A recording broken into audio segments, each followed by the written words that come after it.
Hello everyone, আসসালামু আলাইকুম। সবাই কেমন আছেন? আশা করি ভালো আছেন, কিন্তু আমি একদমই ভালো নেই। আজকে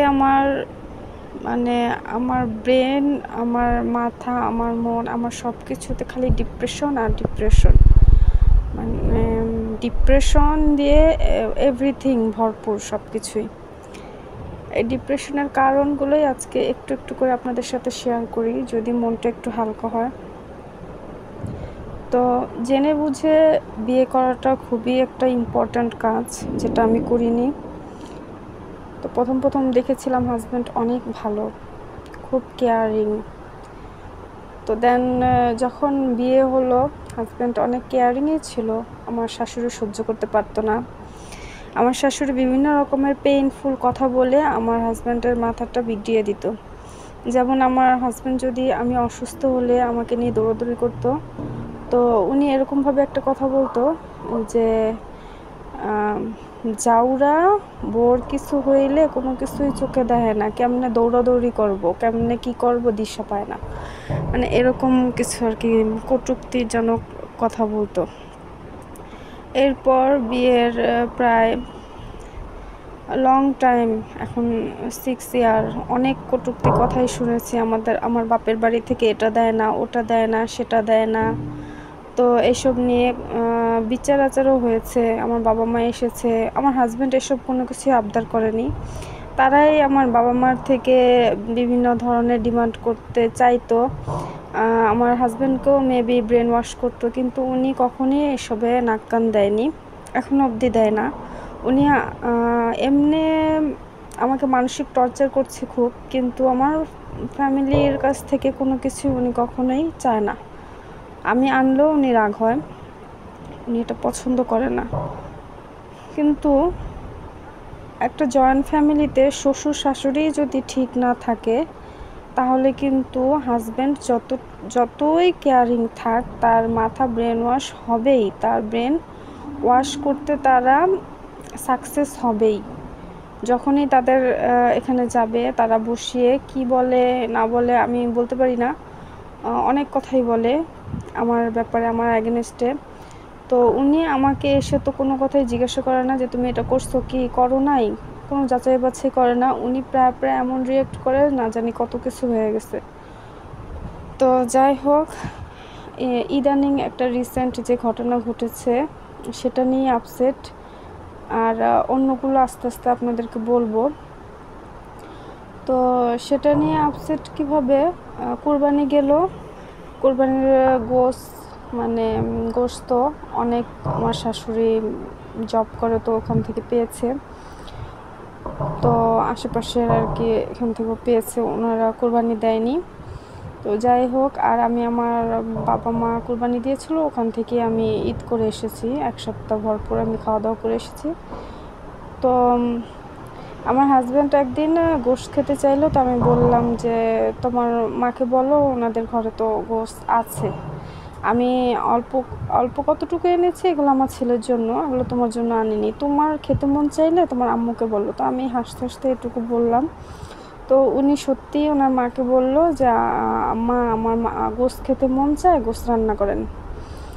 ওনার মা ওনাকে তখন কিছুই বলল না। উনি আমাকে শুনিয়ে শুনিয়ে বলল অন্য রুমে এসে যে গোশত খেতে মন চায়, নিজের ফ্রিজের গোশত খাক, আমারটা আমি খাওয়াতে পারবো না। তো আমার কথা হচ্ছে, ওনার 2 ছেলে 1 মেয়ে, উনি মেয়ের পক্ষপাতিত্ব করে। ওনার মেয়েকে উনি 10 বছর ধরে পালছে, বিয়ে দিয়েছে, স্বামীর বাড়িতে দেয় না। মেয়ের ঘরের সন্তান, মেয়ের জামাইকেও ঘর জামাই হিসেবে উনি রাখে। যাই হোক, এটা ওনার পার্সোনাল ব্যাপার। তো সেটা নিয়ে আমার কোনো মাথা ব্যথা নাই, কারণ আমি শ্বশুরবাড়িতে যে এক রাত ঘুমানোর আমার সৌভাগ্য এই পর্যন্ত হয়নি। আমি যখনই যাই তখনই কোনো না কোনো ভেজাল শুরু করে আমার শাশুড়ি, আর দোষ দেয় এরকমভাবে আমার উপর, দোষগুলো চাপায়, মানে আমার ওখানে কথা বলার ভাষাটাই হারিয়ে যায়। আমি কি বলবো, ওখানে আমি কান্না করে বেহুশ হয়ে যাই, আমি কোনো কিছু বলতে পারি না। অবশেষে সবাই আমাকেই দোষারোপ করে, আমিই ভুল। তো এরকমভাবে যদি একজন বয়স্ক মানুষ বিভিন্ন রকমের টর্চার করে ছেলের বউদের উপর, তাহলে মানে ছেলের বউদের করণীয়টা কী? আমার কথা হচ্ছে কীভাবে এনাদেরকে মানে সোজা করা যায়, কিভাবে? যাই হোক, সেই গোস নিয়ে উনি ভিন্ন খাগা আমাদের সাথে খাইতে কয়কে এমনি কথা বলতেছিল, মানে বাসার যে ভাষায় কথা বলে সেটা চলে আসতেছে, এভাবে কথা বলতেছিল। তো আমরা আলাদা খেতে চাই, ওনারা আলাদা খেতে দেন আমাদের, ওনারা এক পাতিলে রান্না করে খাবে। তো উনি একটু নোংরা টাইপ, এজন্য আমি উনি যে রান্না করে দিয়ে যায় সেই রান্না করা খাবার আমি খাই না। আর আমি যে ওনাদের রান্না করে দিব বা ওই খাবারই খাবো, ওনাদের ঘরে যে যদি আমি রান্না করি, মানে রান্নাওয়ালা সব ওনার আন্ডারে আর কি, উনি মাতবরি করে সব কিছু। যদি ওনার ঘরে যে আমি রান্না করি তাহলে বলবে নুন কম হয়েছে, বেশি হয়েছে, হলুদ কম হয়েছে, বেশি হয়েছে, তোমার শ্বশুরে এটা কইছে ওটা কইছে, হ্যাঁ তোমার শ্বশুরের রান্না পছন্দ হয় নাই, তুমি কেমনে রাঁধছো, বিভিন্ন ধরনের টোকাটুকি শুরু করে। তো আমি একদিন 2 দিন, তারপর আবার বলবে তেল 2 দিনে শেষ হয়ে গেছে, 3 দিনে শেষ হয়ে গেছে, আমি রান্নলে এতদিনে শেষ হয়। মানে এগুলো কি ভাই শোনার কোনো কথা বলেন? এগুলো কি সহ্য করা যায়? যাই হোক, আমি তারপর রান্নাবাড়া বাদ দিয়ে দিলাম, উনিই রান্না করে, যাক উনিই রান্না করুক, আমি আমার মতো মানে আমার রুমে এসে আমি 2-1টা ডিম সিদ্ধ করি, খাই, বাস হয়ে যায় আমার বাচ্চাদের জন্য আমি এক্সট্রা করে কিছু রান্না করি, ওখান থেকে একটু খাই, হয়ে যায় আমার। আমি ওই ঘরের মানে আমার শাশুড়ি যেই খাবার দিয়ে যায় সেই খাবার আমি খাই না, আমার ঘৃণা লাগে। এজন্য ঘৃণা লাগে বলতে উনি একটু নোংরা টাইপের, ওই মগের মধ্যে থুতু ফালাইবো, তারপরে পেলার মধ্যে থুতু ফালাইবো, আগের যুগের মানুষের মতো। মানে আগের যুগের মানুষও পরিষ্কারই, কিন্তু উনি যেরকম ওনারা সেরকম মানুষ আমি দেখি নাই। যাই হোক, আমি কয়েকদিন দেখছি এরকম, তো আমার ভক্তি নেয় না, আমি খাই না। আর ওনাদের ঘরে আমার রান্নার সে সুযোগ হয় না ওনাদের ক্যারকেরা নিয়ে। যাই হোক, এরপর আমি ওনাদের ঘরে রান্না তো করা বাদ দিয়ে দিলাম। ওনাদের ঘরে আমি যদি যাই, মানে 3টা রুম একসাথে, আমরা 2 রুমে থাকি, ওনারা সেপারেট, মানে পাশেই কোয়ার্টার বাসা, তো পাশেই ওনারা থাকে। তো আমি যদি ওনাদের ঘরে যাই, গেলে খাবার এখানে লুকায় রাখে, ওইখানে লুকায় রাখে, সেখানে লুকায় রাখে, মনে হয় আমি খায়া ফেলবো, এই পোলার বউ দৌড়া ফেলবো, খায়া ফেলবো, সব কোন জায়গায় লুকায় লুকায় রাখা যায়, মানে এই দৌড়াদৌড়ি শুরু হয়ে যায় ওদের। তো আমি এরকম কিছুদিন দেখছি, দেখার পর আমি ওই ঘরে যাওয়া বাদ দিয়ে দিলাম। আমি আমার ঘরে খাই না খাই পড়ে থাকি। অ্যান্ড আলাদা হওয়ার কথা হাজব্যান্ডকে বললে হাজব্যান্ড কানে নেয় না, কারণ ওনার মা ওনার সামনে ফেরেস্তার মতো থাকে, যত শয়তানি তো সব আমার সাথে করে, আমাকে 2-4 কথা শোনায়, হ্যাঁ, কিন্তু ওনাদের সামনে তো ভালোই থাকে। তারপর যাই হোক, এরকম চলছে।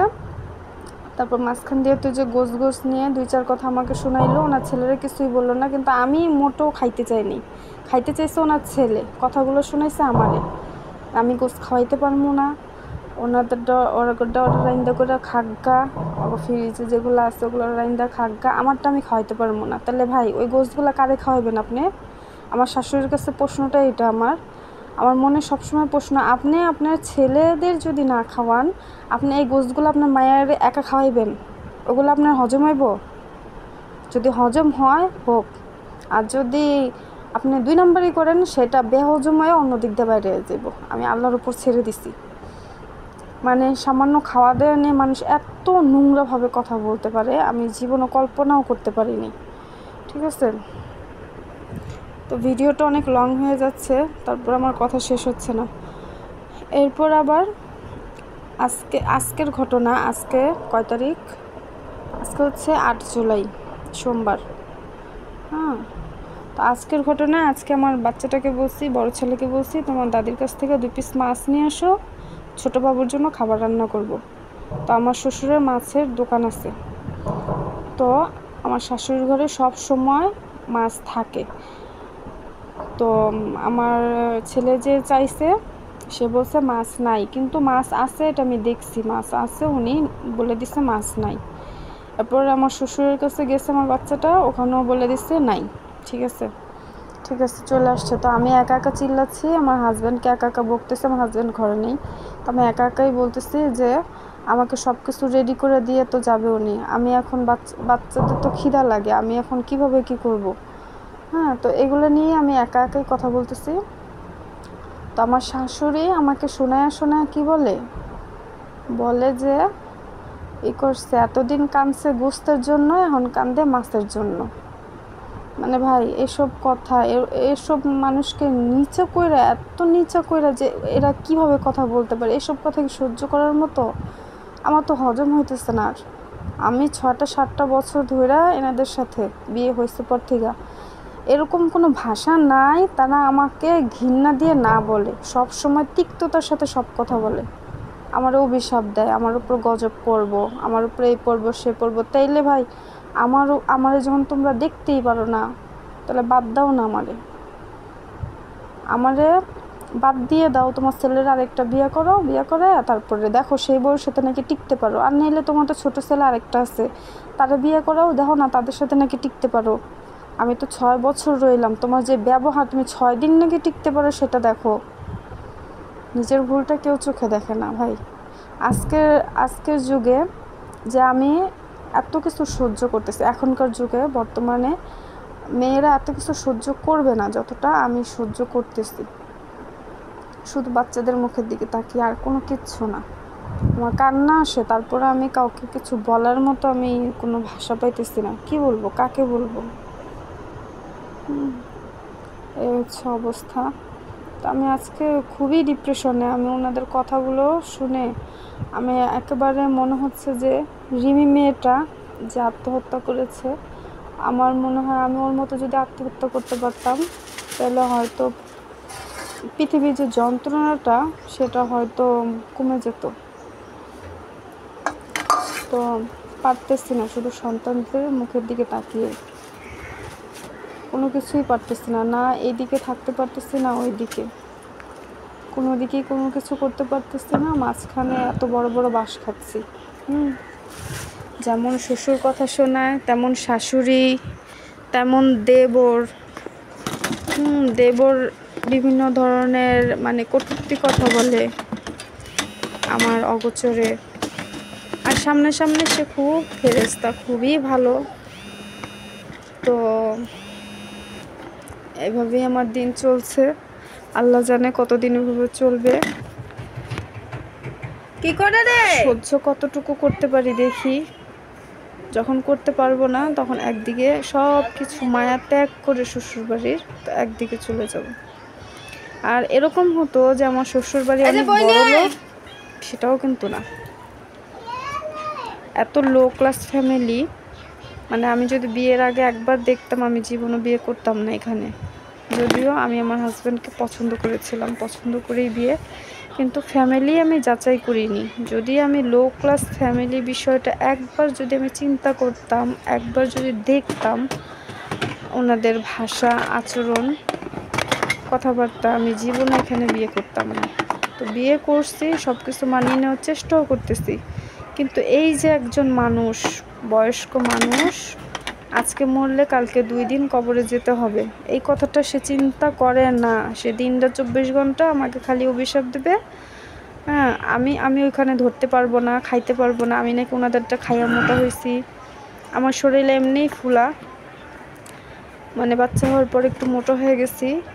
তো আমি তো ওনাদের ঘরে প্রায় খাই না, 1.5 বছর ধরে ওনাদের ঘরের খাবার খাই না, আমি আলাদা রান্না করে খাই। ওনারা সবসময় খোঁটা দিতে থাকে, ওনাদেরটা খায়া মোটা হয়েছি, ওনাদেরটা খায়া ফেলি, ধরা ফেলি, ছুঁয়ে ফেলি। হ্যাঁ, এত কিছু যখন তোমরা দেখো, তোমরা আলাদা করে দাও। তোমরা তোমাদের মতো থাকো, আমি আমার সন্তান নিয়ে, আমার হাজব্যান্ড নিয়ে আলাদা থাকি। তখন যখন আলাদা হইতে চাই তখন কি বলে জামাই পয়দা করে নিচ্ছে নাকি, পেটে ধরছে নাকি, আলাদা খাইবো, সুখ করব আমার পোলা নিয়ে, সুখ। তারপর নোংরা একটা ভাষায় কথা বলে, ভাষাটা উচ্চারণই না করলাম, সব কিছু তো সব জায়গায় বলা যায় না। তো এরকমভাবে তারা নোংরা ভাষা ইউজ করে। তো তোমরা আলাদাও খাইতে দিবা না, আবার তোমরা এখানে খাবার দিয়া যাও, ভালো কথা, তোমার ছেলে শুধু খায়, আমি তো খাই না। সেখানে আমাকে পেঁচাবা, আমাকে বিভিন্ন রকমের কটু কথা শোনাইবা, হ্যাঁ, আমাকে যন্ত্রণা দিবা, তারপরে আমার উপর ও জুলুম করবা, অত্যাচার করবা। কতদিন সহ্য হয় ভাই, কতদিন? মানুষের তো একটা লিমিট থাকে। আর প্রত্যেকটা ঘরের দরজা দরজা যে আমার নামে বদনাম করব, আমার পোলার বউ এরকম, আমার পোলার বউ সেই রকম, ভালো না। হ্যাঁ, তো এটা করছে, ওইটা করছে। আমি কারো দরজার সামনে যাই না ওনার নামে বদনাম করতে। উনি যে এত কিছু করে, মানুষ আমাকে বলে আপনার শাশুড়ি না এটা কয়ে গেছে, আপনার শাশুড়ি যে কত ভালো এটা তো আমরা জানি, 10-12 বছর ধরে এই বাড়িতে থাকে, ওনার ব্যবহার সম্পর্কে আমরা ভালোই জানি, উনি এসে এসে আপনার বদনাম করে। তো মানুষই ওনাকে খারাপ বলে আমার বদনাম করতে যেয়ে, তারপরেও উনি থেমে নেই। উনি প্রতিদিনই কারো না কারো যাবে দরজার সামনে, যে আমার বদনাম না করলে ওনার পেটের ভাত হজম হয় না। আমি যে কি দুঃখে আছি, কষ্টে আছি, আমি কাউকে বুঝাতে পারতেছি না। মানে মানুষ কতটা নিকৃষ্ট হইলে এরকম আচরণ করতে পারে ছেলের বউর সাথে। আমি কি ক্ষতি করছি তার? আমার একটাই অপরাধ, তার ছেলে আর আমি পছন্দ করে একজন আরেকজনকে পছন্দ করতাম, তারপর বিয়ে শাদী হয়েছে আর কি। তো এইটাই আমার অপরাধ, আর কোনো অপরাধ আমি দেখি না এখানে, শুধু আমার এইটুকুই অপরাধ। তো হ্যাঁ, আরেকটা অপরাধ সেটা হচ্ছে আমার বাপের বাড়ি থেকে ওনারা অনেক কিছু এক্সপেক্ট করছিল, ওই যে যৌতুক হিসাবে এটা সেটা ওইটা অনেক কিছুই তারা আনতে চাইছে, কিন্তু পারে নাই কোনো কিছুই, কারণ আমার স্বামী ওই যে প্রশ্রয় দেয়নি ব্যাপারটা। তো এইটাই হচ্ছে ঝামেলা, আর কোনো ঝামেলা নেই। এর জন্যই তারা আমাকে দেখতে পারে না, এর জন্যই আমাকে নিয়ে তাদের এত সমস্যা। আর ভালো লাগতেছে না, জীবনটা এখন অতিষ্ঠ লাগে, মন চায় ময়রা যাই। ময়রা গেল, এখন কিভাবে মরবো? 2টা বাচ্চা হয়েছে, 2টা ছেলের সন্তান, এদের মুখের দিকে তাকায়া এখন দাঁত লাগায়া কিরিমিরি দিয়ে আমি বসে রয়েছি। আর কি করবো, ভালো লাগতেছে না কোনো কিছু। ইদানিং আমি কি করি, 2 দিন ধরে 3টা-4টা করে অ্যালার্জির ওষুধ খাই, কারণ অ্যালার্জির ওষুধ আমি একটা খাইলে ঘুমে আমি উঠতে পারি না। তো 3টা-4টা একসাথে খাই অ্যালার্জির ওষুধ, যেন আমি ঘুমে বিছানায় পড়ে থাকি, আমার কোনো কিছুই যেন মনে না থাকে, আমি যেন ঘুমের থেকে উঠতে না পারি। 3-4টা অ্যালার্জি ওষুধ খাই, বিছানার মধ্যে পড়ে থাকি আমি। মানে এত পরিমাণে তারা আমাকে ডিপ্রেশনে ফেলছে, কিছু বলার নাই। বাবা মার কাছে যদি আমি যেতে চাই, আমি আমার বাচ্চাদের নিতে পারবো না, কারণ আমার বাবা মা আমাকে পালবে, আমার সন্তানদের করতে পারবে না, কারণ এই সন্তান তো শুধু আমার না, আমার হাজব্যান্ডেরও। তো আমার হাজব্যান্ডও সন্তান ছাড়বে না, তার সন্তান। আমার বাবা মা অ্যাকসেপ্ট করবে না, তারা শুধু আমাকে অ্যাকসেপ্ট করবে, যেহেতু আমাকে তারা শান্তি দেয় না, সে তো আমার বাচ্চাকে তারা অ্যাকসেপ্ট করবে না। তো ওদের আমি কীভাবে নিয়ে যাবো? আর ওদের যদি আমি নেইও, যদি আমার বাবা মা অ্যাকসেপ্ট করে ওদের মুখের দিকে তাকিয়ে, কিন্তু আমাকে তো কাজ করে খেতে হবে না। আমি তো আর আমার নিজের তো একটা বিবেক আছে, আমি পড়াশোনা জানি, কাজকর্ম জানি, আমি তো আর বসে থাকবো না। তো এই বাচ্চা কাচ্চা নিয়ে আমি কাজ করবো কীভাবে? আমি এর জন্য আর কোনো জায়গায় আমি নড়তে চড়তে পারতেছি না।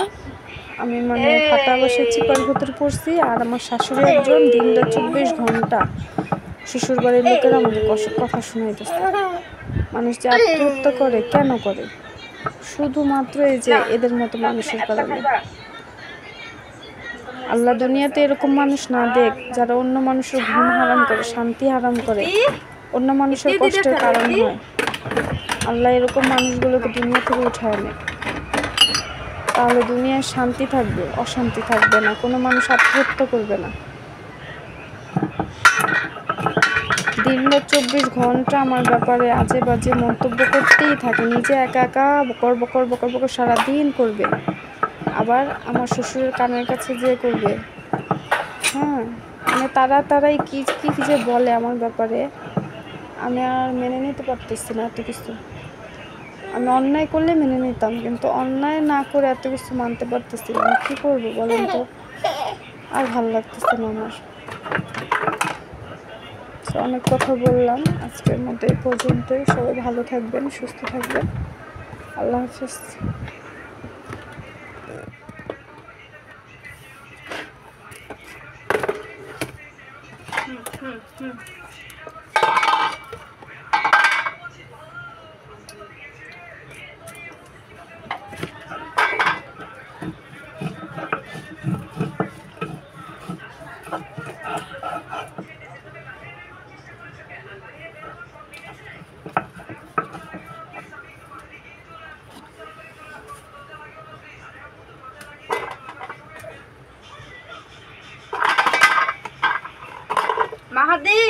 তুই কি আর একটু ডাক দিতে পারোস?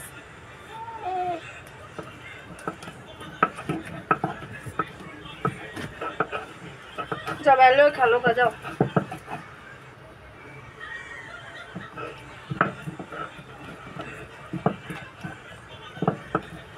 বাবা ডাক দাও বাবা।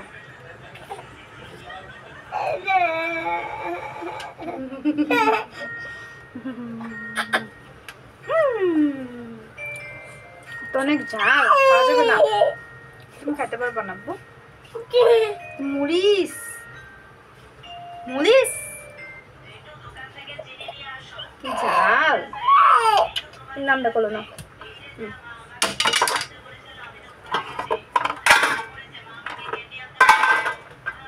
নামটা করলো।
কি রে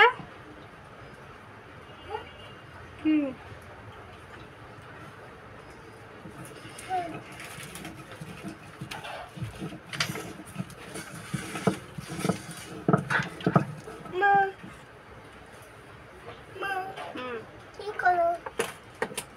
ছবিটা হয় নাই।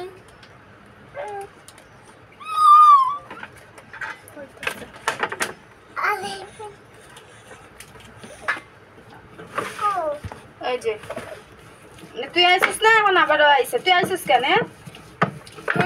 কত গেছিল কা? তুই আইলি কা? কেলি গালি? এই তুমি আইলে ও আহে। যাও, যে তোমার বাবা উঠছে মনে হয়, যাও। মাইতেছি, যাও। রাত ভরা দিন ভরা খালি ঘুম আর ঘুম, ঘুম ছাড়া কিচ্ছু চোখে দেয় না। যেমন রাতে ঘুমার তেমন দিনে।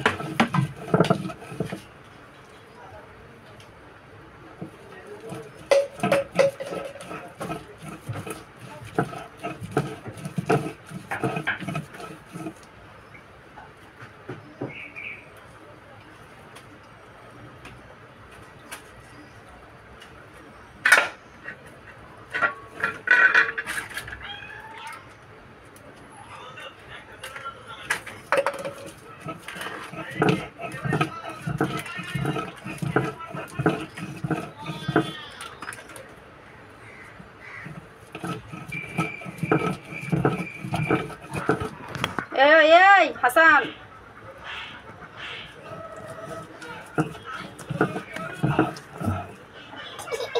আপন কবে বড় হবি কে জানে, কবে আমার কষ্ট কমবো।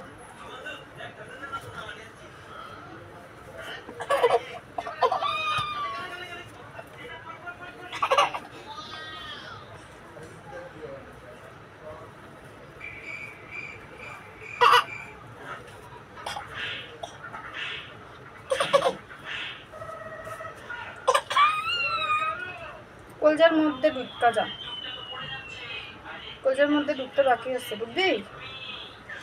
কলজার একের ভিতরে ঢুকা যা। সর।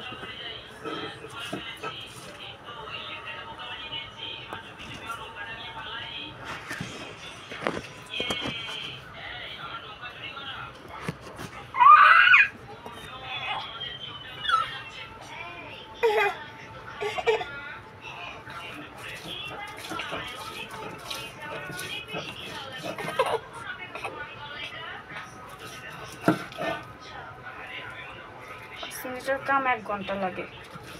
ওরা পাই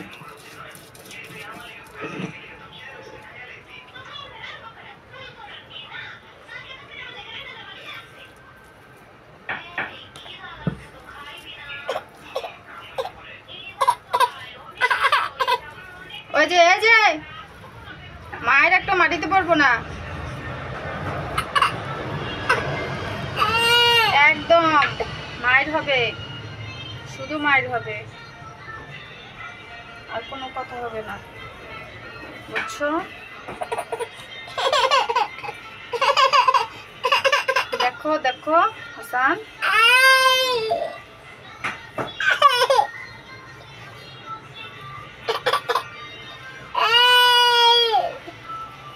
গোসল করবি? করবি গোসল?